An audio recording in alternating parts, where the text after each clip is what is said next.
Bon, salut tout le monde. Je viens faire ici un petit vlog audio sur le mouvement des agriculteurs. J'ai bien dit des agriculteurs. C'est-à-dire, agriculteur, c'est une position dans la division du travail social. En réalité, plutôt un ensemble de positions différentes, parce que agriculteur, ça peut vouloir dire pas mal de choses. En France, quand on pense agriculteur, on pense petit exploitant qui tient une ferme avec sa famille, éventuellement un petit nombre de salariés. Nous, on pense surtout à ça, pour des raisons socio-historiques. Parce que l'agriculture française était marquée par essentiellement une agriculture de petits propriétaires, parce qu'au moment de la Révolution française, la noblesse a été expropriée, les paysans se sont partagés leurs terres. Du coup, ça a donné historiquement une agriculture de petits propriétaires. Sauf que voilà, avec la concentration des capitaux, c'est moins le cas. Il y a toujours beaucoup de petits exploitants, mais il y en a certains qui sont beaucoup plus gros. Par exemple, dans la Beauce, les exploitants dans la Gauze, enfin, les exploitants dans la Beauce, c'est c'est quand même des grosses entreprises qui emploient beaucoup de salariés. Et les propriétaires de ces entreprises, c'est pas tellement des paysans, c'est des hommes d'affaires, disons-le clairement. D'un côté, l'agriculture traditionnelle française, c'est vraiment la petite bourgeoisie paysanne. Là où dans la Beauce, c'est plutôt des capitalistes agraires. Et après, alors voilà, dans les grosses exploitations, il y a les capitalistes agraires, mais bien entendu, il y a leurs employés, les ouvriers agricoles. Et oui, agriculteurs, il y a aussi les ouvriers agricoles dedans, ceux qui sont salariés sur les exploitations agricoles. Ceux-là, on les oublie souvent d'ailleurs. Et là, j'ai pas tellement l'impression qu'ils apparaissent tellement dans le mouvement. À moins que, éventuellement, dans certains cas, mais on les entend moins, quoi. Le mouvement des agriculteurs qu'on a actuellement, c'est un mouvement avant tout centré sur une autre profession. Mais ce qui est rassurant, c'est que ce mouvement, c'est en train de s'étendre dans plusieurs pays. Il y a en France, il y a en Allemagne, il y a en Belgique, aux Pays-Bas, en Italie maintenant, en Espagne. Il y a aussi un peu en Roumanie et en Pologne, mais pour d'autres raisons. Bref, c'est un mouvement qui est en train de toucher tout l'ouest et tout le centre du continent européen. En Grèce aussi.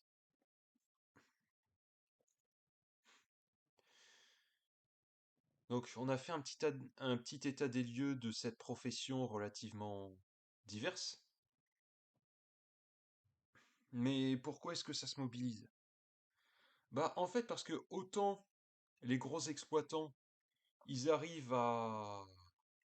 Autant les gros exploitants, ils arrivent à être rentables, ils arrivent à tirer marron du feu, mais eux, en termes de nombre, c'est qu'une minorité.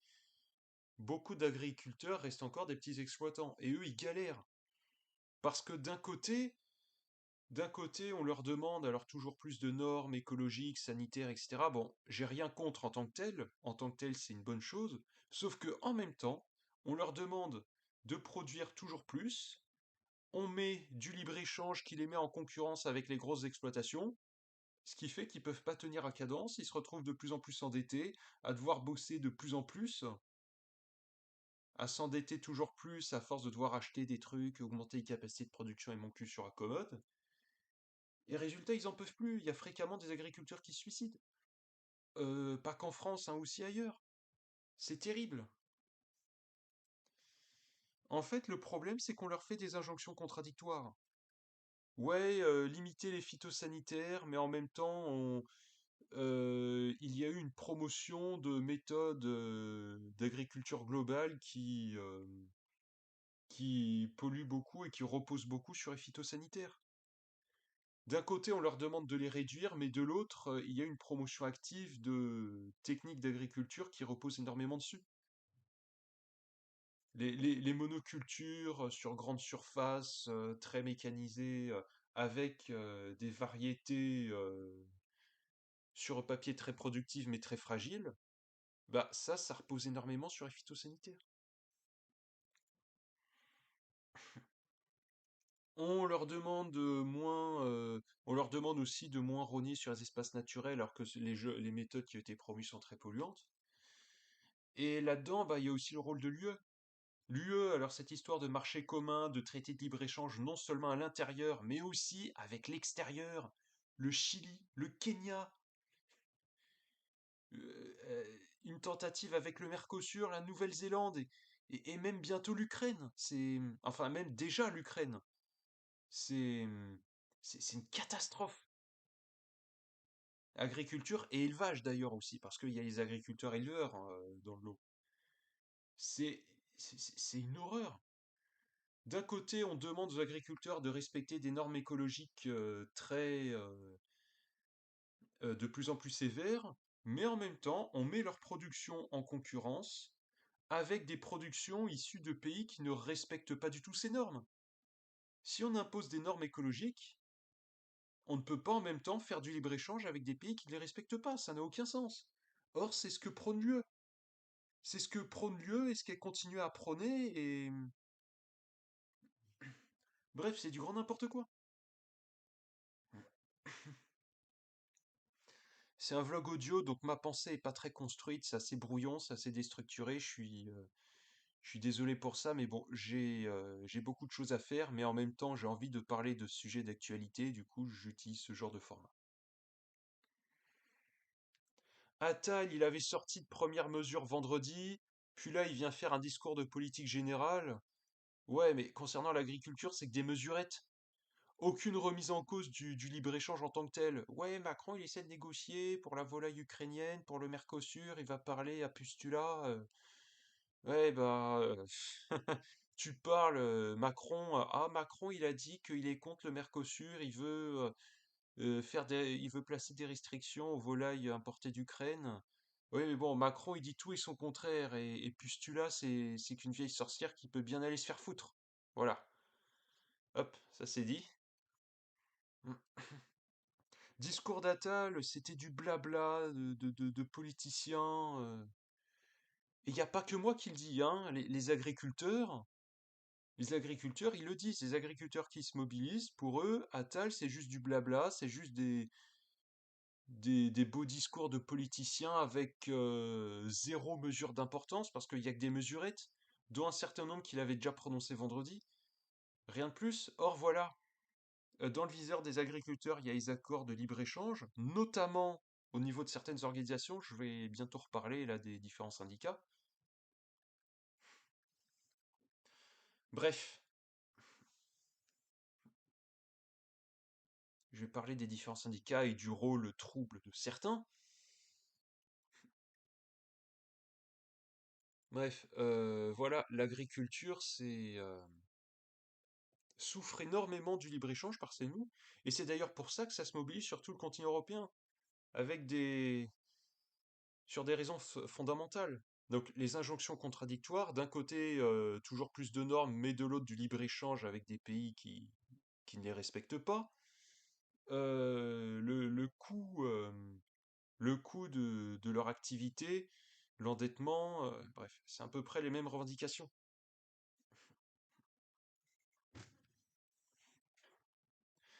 Là, le mouvement des agriculteurs, ils ont décidé, il y avait déjà une colère en fin d'année précédente avec des panneaux retournés, un petit peu de fumier déversé ça et là, mais bon, c'était assez habituel.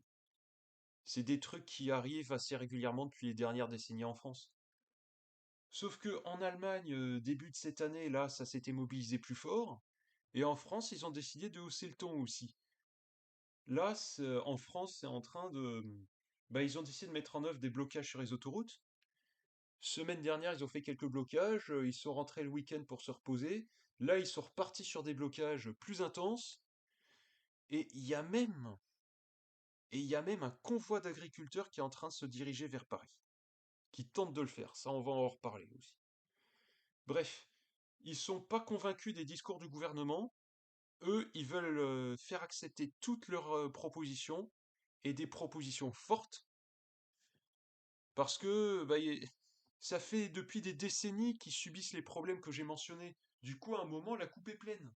Là, il y en a beaucoup qui n'ont plus grand-chose à perdre et qui vont tout donner. Et moi, je les comprends.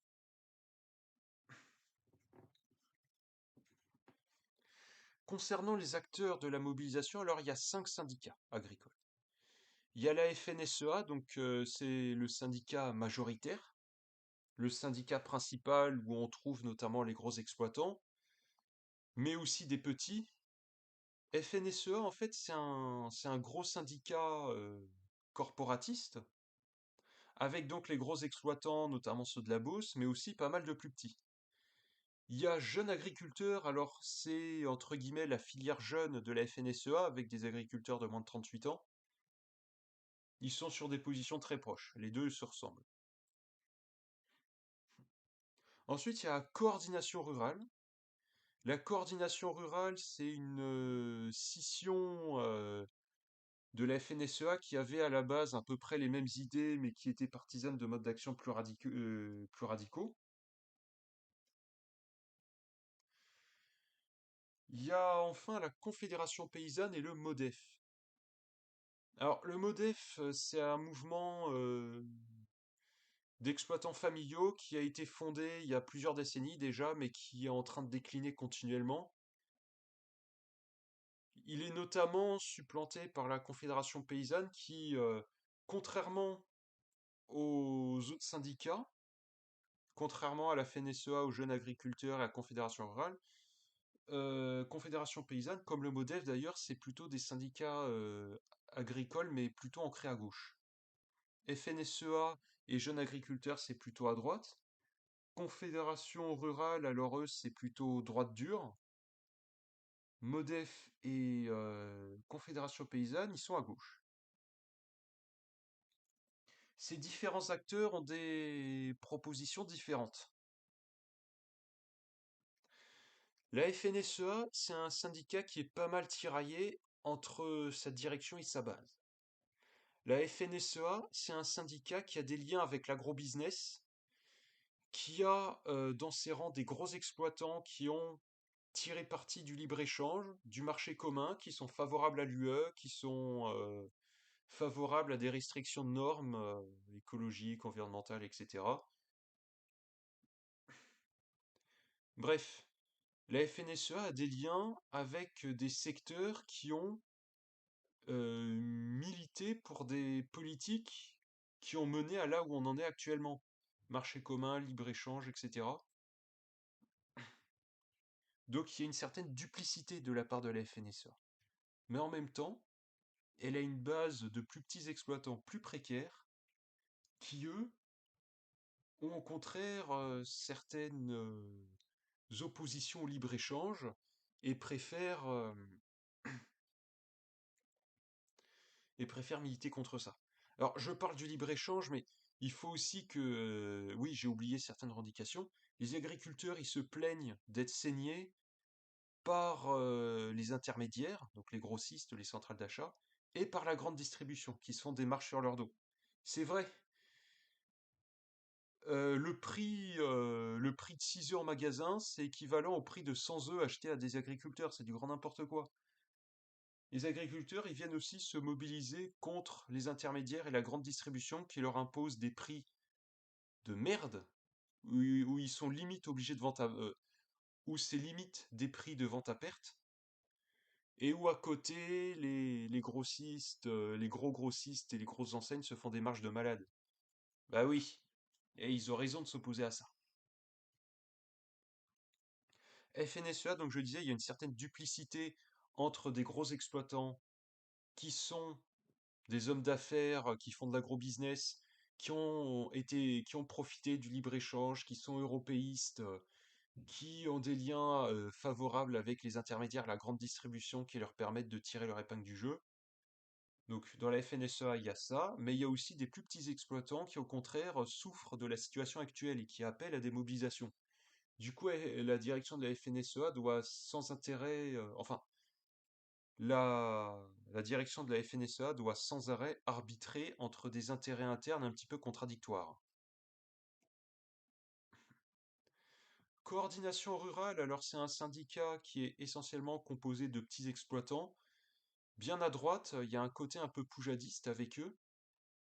Ils défendent vraiment les intérêts de la petite bourgeoisie. Alors eux, ils veulent aussi des restrictions. Eux, ils veulent aussi retirer des normes administratives, écologiques, etc. Mais ils sont aussi davantage hostiles au libre-échange. Et ils veulent plus de protectionnisme. On sent, ils sont davantage les petits contre les gros. Et là, on voit un peu l'aspect poujadiste. Partisans de méthodes d'action plus radicales, alors le convoi d'agriculteurs qui compte bloquer Rungis, c'est eux. Les, la FNSEA et jeunes agriculteurs font seulement des blocages d'autoroutes. En revanche, le convoi d'agriculteurs, c'est que la coordination rurale. Enfin, alors la Confédération paysanne et un petit peu le MODEF, enfin surtout la Confédération paysanne parce que le MODEF c'est devenu un mini syndicat actuellement.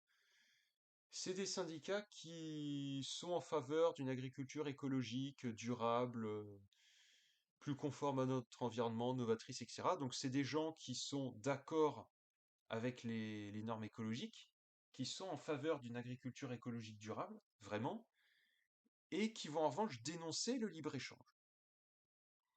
La Confédération paysanne réclame la sortie des accords de libre-échange. Eux, ce qu'ils ont fait, c'est qu'ils ont bloqué certains péages majeurs. Là, autour de Paris, ils ont bloqué certains péages majeurs. Ils ont aussi bloqué ils ont aussi bloqué des centrales logistiques d'enseignes de la grande distribution. Bref, eux aussi, ils agissent. Confédération paysanne, c'est plutôt des petits exploitants, des coopératives, plus dans l'agriculture bio, voire des trucs un peu en polyculture, etc. Bref, on est dans une agriculture plus écologique. Donc, à minima le bio, si ce n'est polyculture, agroécologie, etc. Bref, on est plutôt dans cette logique pour la Confédération paysanne.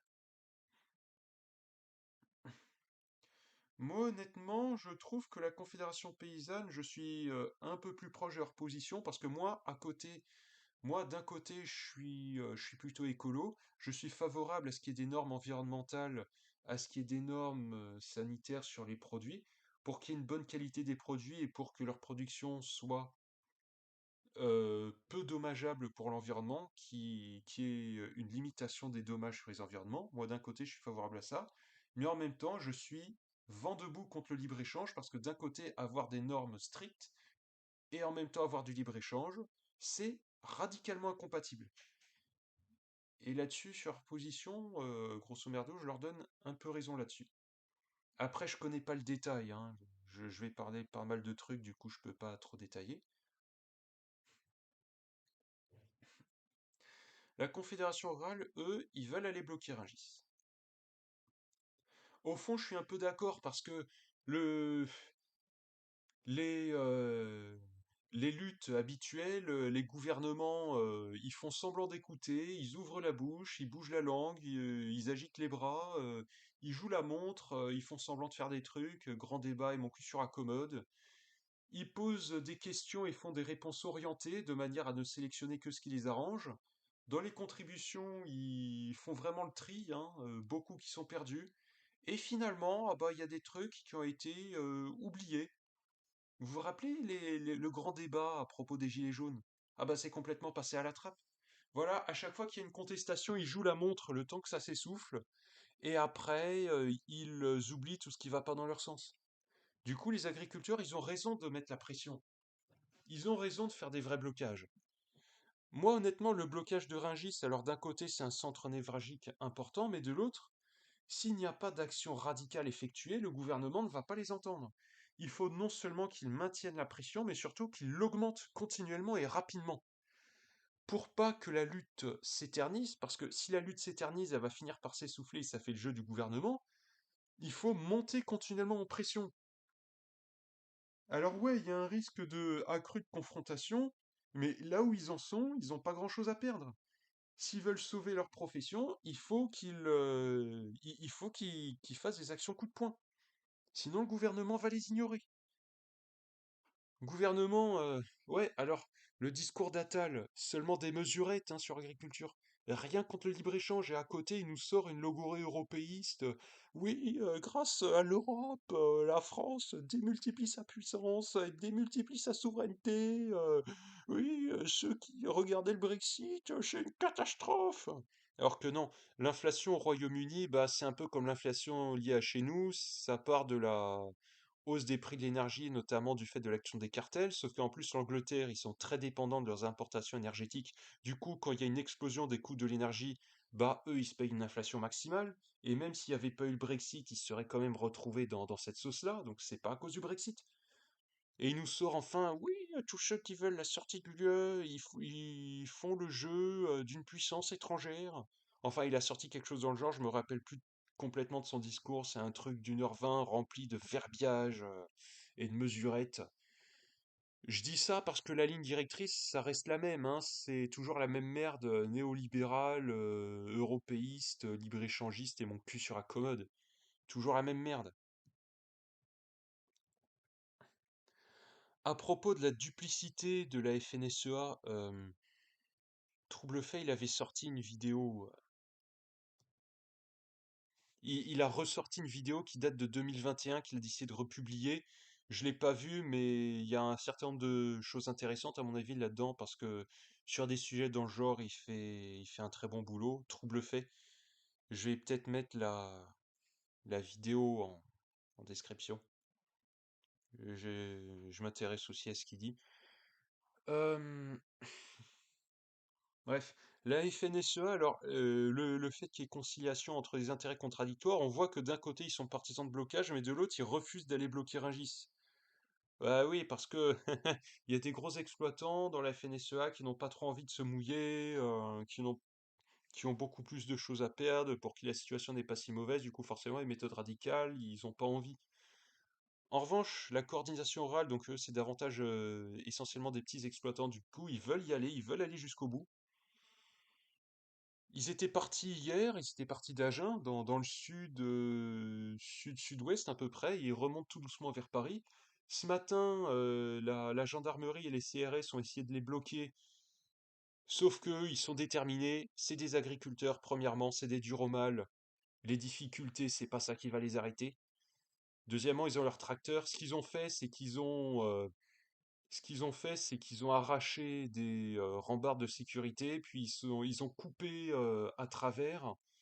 Ils ont coupé à travers en tout terrain, puis ils ont rejoint des petites routes et ils ont contourné le blocus. Ils ont été rebloqués, mais ils ont fini par à nouveau contourner. Là, je crois, est-ce qu'ils sont pas entre Vierzon et Orléans? Ils sont quelque part, ils vont dormir là-bas, puis ils vont continuer à progresser vers Paris. À chaque fois qu'ils passent à côté, à chaque fois qu'ils passent dans un village ou dans une petite ville, le convoi, il est applaudi. Les gens, ils soutiennent massivement les agriculteurs et ça se comprend. Ils sont déterminés à aller jusqu'à Rungis. Et alors ouais, la gendarmerie a des blindés pour essayer de bloquer, sauf que bon, un tracteur contre un blindé, bah c'est le tracteur qui gagne, parce qu'il peut pousser les blindés. Ouais, bon après ça dépend de la taille du tracteur, hein. Si c'est un tout petit tracteur à l'ancienne, il va pas pouvoir pousser le blindé, mais les gros tracteurs modernes, c'est puissant, et surtout, alors c'est un étagement de boîte très court, du coup ça peut circuler à faible vitesse avec énormément de force.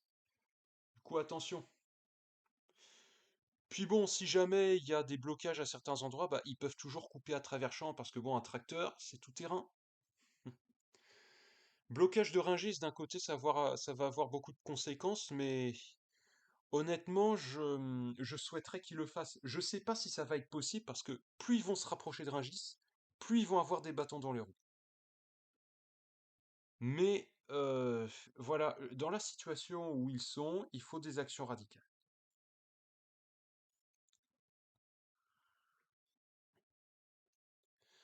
Après, voilà. Actuellement, le mouvement s'est essentiellement centré sur les agriculteurs. Donc la limitation à un seul type de profession, donc ça pourrait être une limite pour le mouvement. Mais ce qu'il faut savoir, c'est que déjà, ça a essaimé sur le continent européen, donc ça essaime dans plusieurs pays. Ensuite, il y a d'autres professions qui sont aussi en train de grogner. Il y a un petit peu des pêcheurs, viticulteurs, Les taxis, les professeurs. Si ça se met à faire tache d'huile, c'est une bonne chose.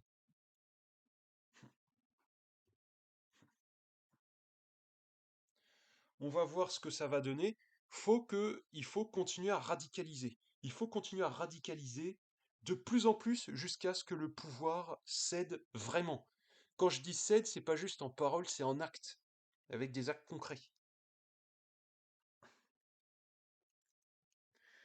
Après, vous allez me dire pourquoi se contenter de blocage au lieu d'instaurer des opérations gratuites. C'est vrai que moi, je serais plus favorable à des opérations gratuites.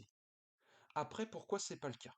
Parce que agriculteurs, ça reste largement des exploitants. Les agriculteurs qui se mobilisent, ça reste essentiellement des exploitants. Les ouvriers agricoles, il y en a peut-être dans l'eau, notamment éventuellement du côté de la Confédération paysanne, voire de la CGT agriculteur, parce que la CGT a la CGT a des contacts avec la Confédération paysanne et est partie les soutenir. Il y a des militants CGT qui sont en train de soutenir la Confédération paysanne, un syndicat avec lequel ils ont des contacts. Bref. Pourquoi est-ce que ce sont des blocages et pas des opérations gratuites? Bah parce que la majorité de ceux qui se mobilisent, c'est des exploitants. Les ouvriers agricoles, on les voit pas trop en fait. Alors c'est peut-être à cause d'un miroir déformant médiatique, je sais pas. Si je loupe des trucs, vous allez me le dire en commentaire. Mais c'est essentiellement des exploitants, donc des gens qui sont propriétaires, qui ont un lien avec la propriété privée, avec la marchandise, avec le fait de vendre. Du coup, les opérations gratuites, c'est pas quelque chose qu'ils vont se mettre à adopter comme comme des salariés, quoi. C'est moins dans leur code de classe.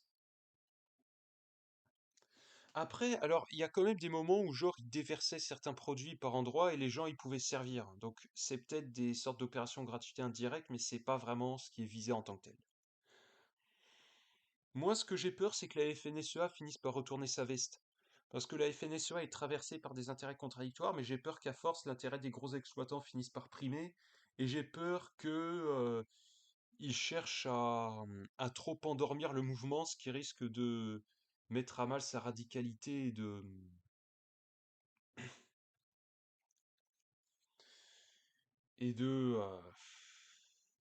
et du coup faire gagner le gouvernement.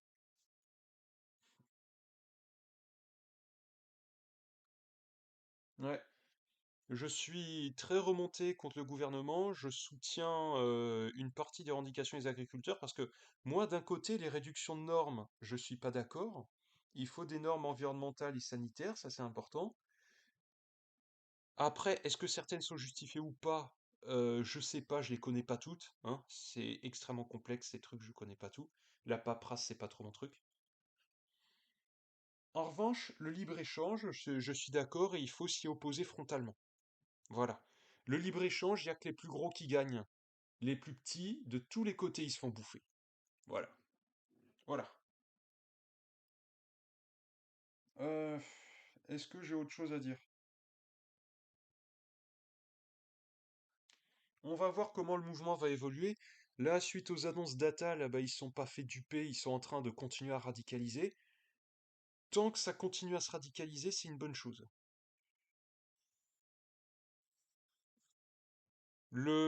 Concernant le convoi d'agriculteurs en direction de Rungis, alors je sais pas s'ils vont y arriver parce que le chemin va être de plus en plus dur.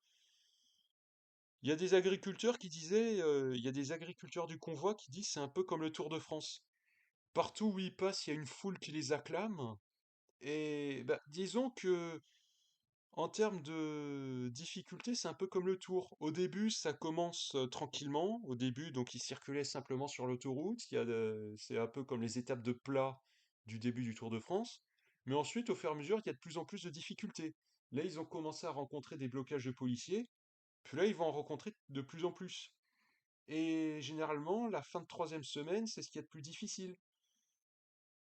Avant l'arrivée à Paris. Leur terminus, bah, c'est aux alentours de Paris, c'est Rungis, mais avant d'en arriver à là, les plus grosses difficultés, ça va venir là. Après, moi, je me demande ce qui se passerait s'ils arrivaient à bloquer Rungis. Parce que on voit que le gouvernement, d'un côté, il essaie de les retarder, mais de l'autre, il demande à la police, à la gendarmerie de se contenir, parce que si jamais il y a un débordement, bah l'image des forces de l'ordre bourgeois, hein, les images s'il y a des débordements qui visent des agriculteurs, les images des forces de l'ordre bourgeoises, bah elle va en prendre un coup. Elle va en prendre un coup et ça sera lourd de conséquences. D'autant plus que à l'intérieur même de la profession, il y a une certaine sympathie pour les agriculteurs. Du coup, moi je me demande du côté de ceux qui sont chargés d'assurer, de surveiller le convoi, est-ce qu'ils comptent vraiment les empêcher de bloquer? C'est les ordres, mais est-ce que tous ceux qui sont censés suivre les ordres vont le faire? Peut-être pas. Si jamais suivre les ordres implique d'aller à une confrontation violente, je pense qu'il y a une partie des gendarmes et des policiers qui ne suivront pas les ordres. Si ça va jusqu'à là. Alors voilà, il n'est pas sûr que le convoi arrive jusqu'à Rungis, mais ils sont déterminés à le faire. S'ils arrivent jusqu'à Rungis et qu'ils arrivent à bloquer, qu'ils poussent les blindés, qu'est-ce qui va se passer? Est-ce que la confrontation va être accrue? Si jamais ça aboutit à une escalade entre les agriculteurs et la police et la gendarmerie, ça va avoir énormément de répercussions. Déjà, le prestige des institutions va être liquidé.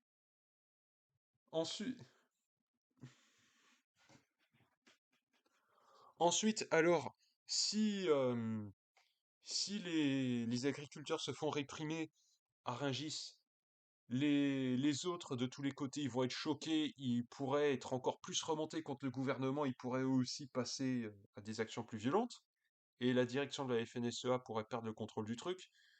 Bon, ça sera tant pis pour eux. Dans le pire des cas, alors bon, là on est dans des cas de... Là je vais évoquer un cas de figure très peu probable.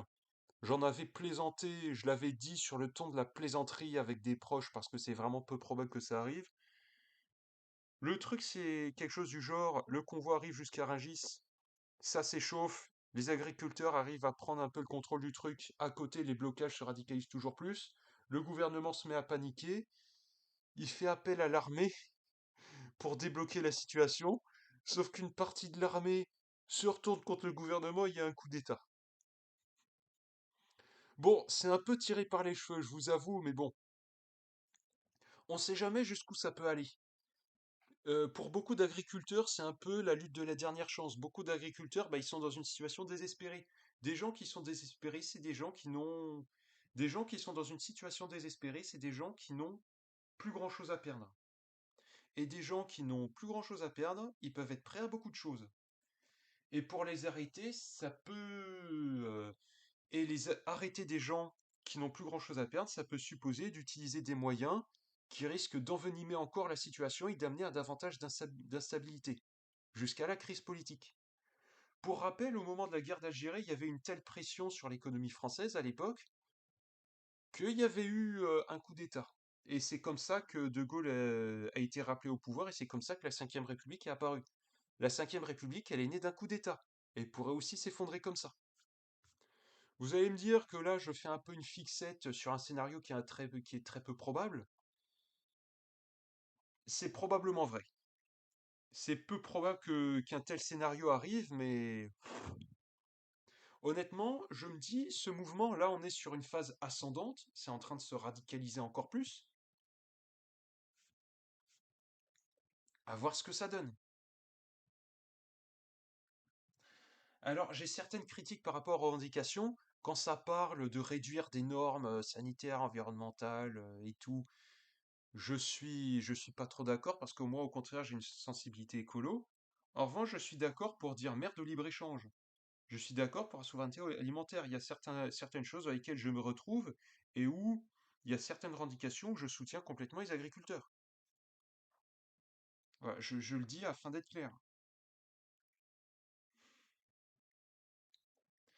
Petit aparté, alors sur mon blog, vous allez me dire que ça fait longtemps que j'ai pas posté des trucs. C'est normal parce que là, j'ai effectué une grosse mise à jour de mes articles. À un moment, je vais peut-être les poster avec seulement le contenu mis à jour, mais pas le sommaire. Du coup, les sommaires, il va manquer des pages, ça va pas être tout à fait consistant, ça va pas être tout à fait concordant au niveau des sommaires, mais bon, c'est pas grave. À un moment, j'irai reposter des articles actualisés. Enfin, puis j'ai aussi une petite surprise pour vous, des petits résumés que je suis en train de faire. Quand je n'aurai suffisamment conçu, bah, je vais les sortir. Après, ça prend du temps, donc je vais continuer à travailler lentement mais sûrement.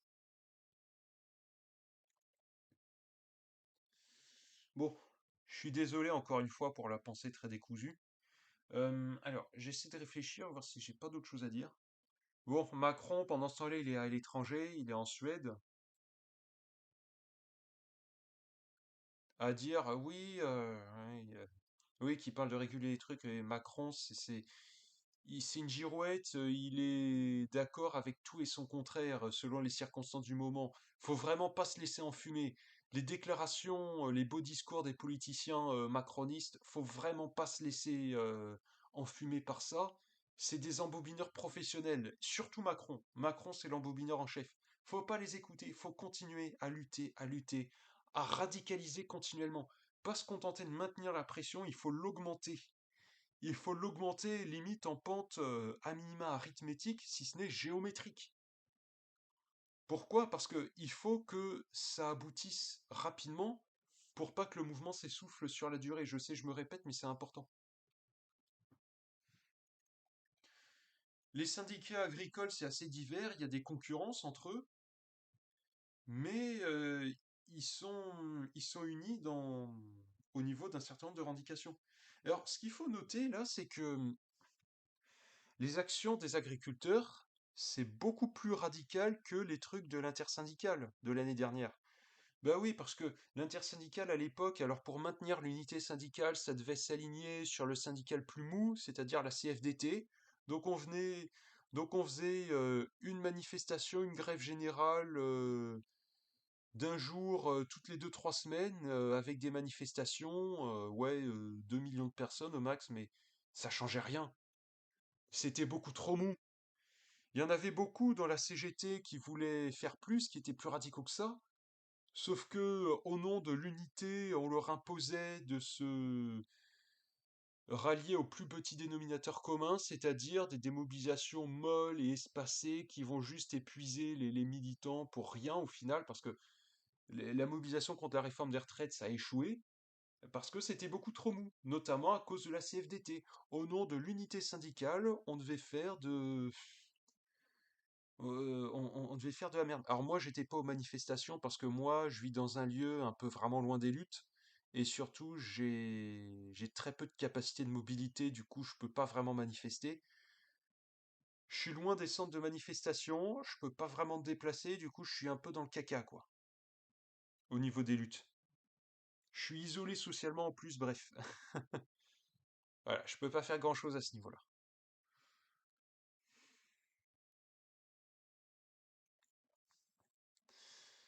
Là, on voit qu'au contraire, les agriculteurs, alors, c'est plusieurs syndicats qui ont leurs divergences. Mais ce qu'on note, c'est que premièrement, ils font des actions nettement plus radicales. Deuxièmement, c'est des actions continues sur la durée. C'est pas des non seulement donc non seulement donc vous voyez c'est plus radical, c'est des gros blocages sur des grosses autoroutes où il y a beaucoup de circulation, où il y a beaucoup de trafic, notamment commercial. C'est pas juste des mobilisations ponctuelles, c'est des gros blocages. Deuxièmement, c'est réalisé sur plusieurs journées d'affilée, bon, éventuellement le week-end pour se reposer, mais c'est des trucs qui durent, hein. C'est pas seulement un jour tous les 2, 3 semaines, c'est beaucoup plus condensé, beaucoup plus intense. Troisièmement, ce qu'on voit, c'est que les syndicats les plus radicaux n'essaient pas de se ranger derrière les syndicats les plus modérés au nom de l'unité. Les syndicats les plus radicaux n'hésitent pas à faire de leur côté des actions radicales, même si les autres refusent. Donc voilà, tout ça, il faut que du côté des syndicats prolétariens, ça en prenne de la graine. Parce que honnêtement, les agriculteurs, alors autant c'est en termes de classe sociale, c'est assez divers. Il y a des ouvriers agricoles qui sont pour le coup vraiment des prolos, des prolétaires. Il y a des petits exploitants qui sont un peu la petite bourgeoisie paysanne traditionnelle. Il y a des gros exploitants où eux, c'est plutôt la grande bourgeoisie. D'un côté, donc au niveau classe sociale, c'est divers. Il y a des intérêts assez divergents, voire contradictoires à l'intérieur. Mais en revanche, en termes de mobilisation, bah, je suis désolé, mais en termes de mobilisation, ils font un peu la leçon aux syndicats traditionnels, quoi. Ils font un peu la leçon à la CFDT, à la CGT, parce que oui, les méthodes qu'ils font, c'est nettement plus radical que ce qui a été employé au moment de la réforme des retraites. Après, on va voir si ça va aboutir, mais ils sont déterminés. Ils sont vraiment déterminés et bah, j'espère qu'ils vont obtenir des trucs tangibles. On va voir si la situation continue à se radicaliser. Si ça continue à se radicaliser, ça pourrait s'envenimer, ça pourrait aboutir sur une crise politique. On va voir ce que ça va donner. Attendez, je vérifie juste un petit truc. Ah, alors là, je suis en train de lire un truc des manifestants qui abordent des bonnets jaunes. Bonnet jaune, alors c'est le bonnet un peu de la coordination rurale. C'est un petit peu un mix entre les bonnets rouges de 2013 et les gilets jaunes de 2018. Alors ouais, un truc tous les 5-6 ans.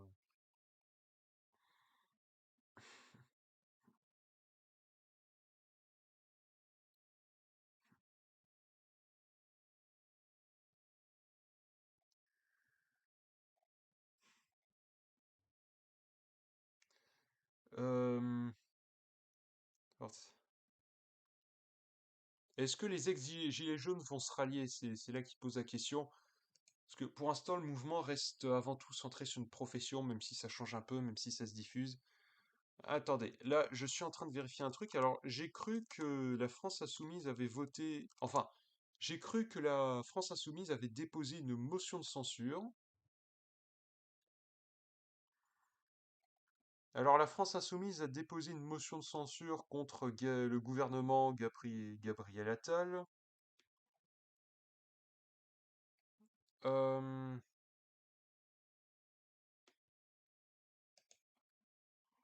on va voir ce que.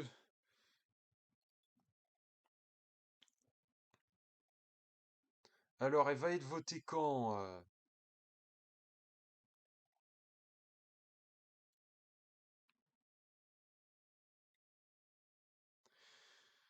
Alors, on sait pas si la motion de censure va passer, c'est assez peu probable. Mais ce qui sera décisif, ça sera le vote de LR.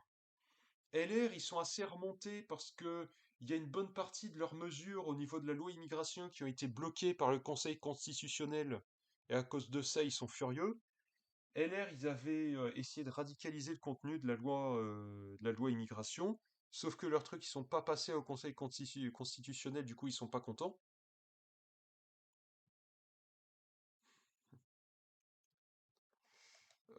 Bon, visiblement, ça a pas encore été voté. On verra ça plus tard. Bon, j'essaie de réfléchir. Alors ouais, le mouvement, pour l'emporter, il faut qu'il continue à se radicaliser. Si jamais la grogne s'étend à d'autres professions, ça pourrait aussi le renforcer globalement. Ensuite, une diversification des méthodes, parce que les simples blocages, alors moi, je suis un peu partisan des opérations gratuité massives et sur la durée. Bon, c'est un peu flou dit comme ça, mais à un moment, il y aura une vidéo qui sortira, ou si la vidéo ne sort pas parce que j'ai beaucoup de trucs à faire, eh bien, ça fera partie des petits résumés que je suis en train de vous évoquer. Enfin, pas tout de suite, dans plusieurs mois, parce que j'ai beaucoup de boulot là en ce moment. Euh, bref. Est-ce que j'ai d'autres choses à dire? Je me pose la question. Alors j'ai parlé des syndicats, des forces en présence, de la composition de classe des agriculteurs, de leurs revendications, de ce qu'ils subissent. des méthodes. Bon, peut-être qu'on refera le point un peu plus tard. J'ai patienté avant d'en parler parce que moi, parler d'actualité, c'est pas trop mon truc. Mais je me suis dit, il va falloir que j'en parle. Bon, là, je pense que je vais arrêter là. J'ai dit l'essentiel. J'ai loupé des trucs. J'ai dit l'essentiel. On va s'arrêter là, je pense. Trois quarts d'heure, c'est suffisant. Bon, bah, à plus.